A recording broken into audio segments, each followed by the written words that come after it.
तो चलिए आज हम बात करते हैं जीएल फुएंटेस की एक बहुत ही कमाल की, दिल को छू जाने वाली कहानी की। एक ऐसी कहानी जो हमें अटूट विश्वास के बारे में बहुत कुछ सिखाती है और साथ ही ये भी बताती है कि कैसे हम इंसान कभी-कभी एक दूसरे को समझ नहीं पाते। सोचिए जरा, जब ऐसा लगे कि सारे रास्ते बंद हो गए हैं, तब कोई अपना भरोसा किस पर रखेगा? ये कहानी एक ऐसी आदमी की है जिसका विश्वास कह सकते हैं इतना मजबूत था कि जब उसका सब कुछ बर्बाद हो गया तो उसने पता है क्या किया? उसने सीधे भगवान को ही एक चिट्ठी लिख डाली। तो चलिए मिलते हैं हमारी कहानी के हीरो से, लेंचो से। एक सीधा साधा ईमानदार किसान जिसकी पूरी दुनिया बस उसका मक्के का खेत ही था। लेंचो जो एक घाटी में अकेला रहता था, उसका अपनी जमीन से, अपने खेत से एक गहरा रिश्ता था।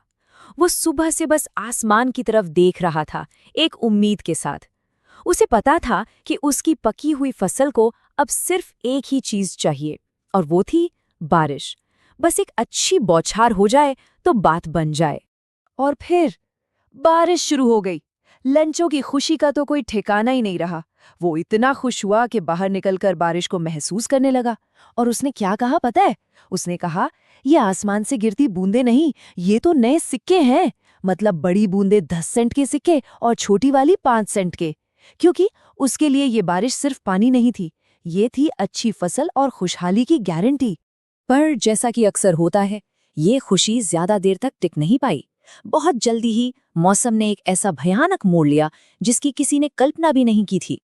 जो बारिश कुछ देर पहले तक उम्मीद की किरण थी, वो देखते ही देखते एक भयंकर तूफान में बदल गई। और बारिश की जगह गिरने लगे बड़े बड़े ओले।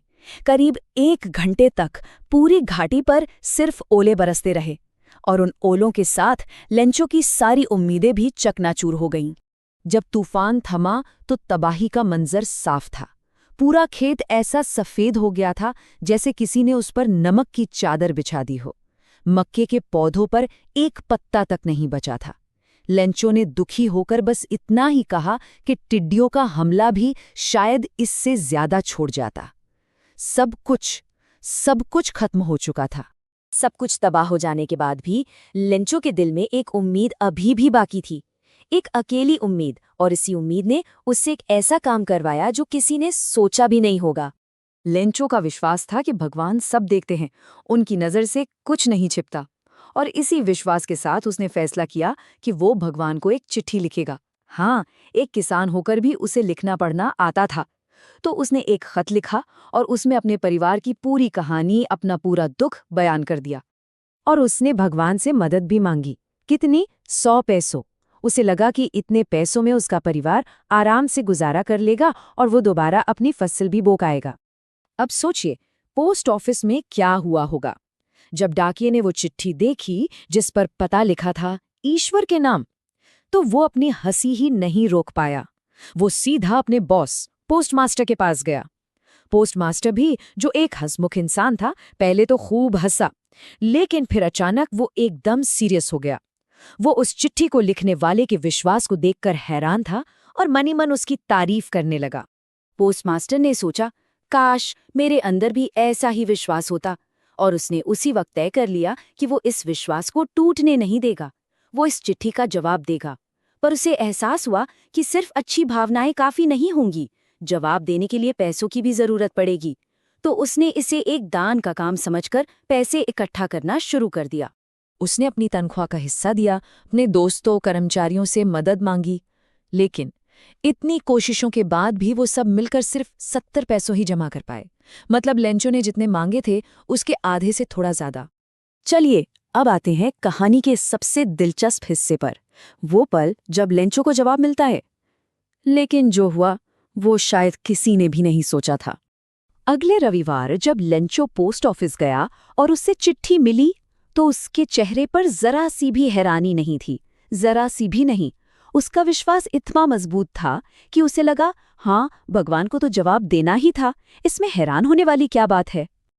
लेकिन जैसे ही उसने लिफाफा खोला और पैसे गिने, उसका चेहरा एकदम बदल गया। खुशी की जगह उसके चेहरे पर गुस्सा था, जबरदस्त गुस्सा। क्योंकि उसका मानना था कि भगवान तो गलती कर ही नहीं सकते, न ही वो वादा करके कम पैसे भेज सकते हैं।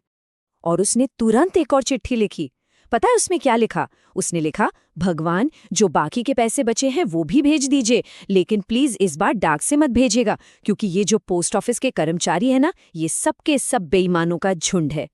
सोचिए, उसने उन्हीं लोगों पर चोरी का इल्जाम लगा दिया जिन्होंने उसकी मदद की थी। तो देखा आपने, ये जो इतनी सीधी सादी कहानी लगती है, ये असल में हमें जिंदगी के बारे में 3 बहुत बड़ी बातें सिखाती है। पहला, विश्वास की ताकत जो वाकई कमाल की हो सकती है। दूसरा, इंसानियत की खामोश अच्छाई जैसे पोस्टमास्टर ने दिखाई। और तीसरा और सबसे अहम, विडंबना, मतलब कैसे कभी-कभी अच्छी नियत को भी गलत समझ लिया जाता है। तो आखिर में एक सवाल बचता है, इस कहानी का असली दिल क्या है? लेंचो का भगवान पर अटूट विश्वास, या फिर हम इंसानों की एक दूसरे को ना समझ पाने की नाकामी?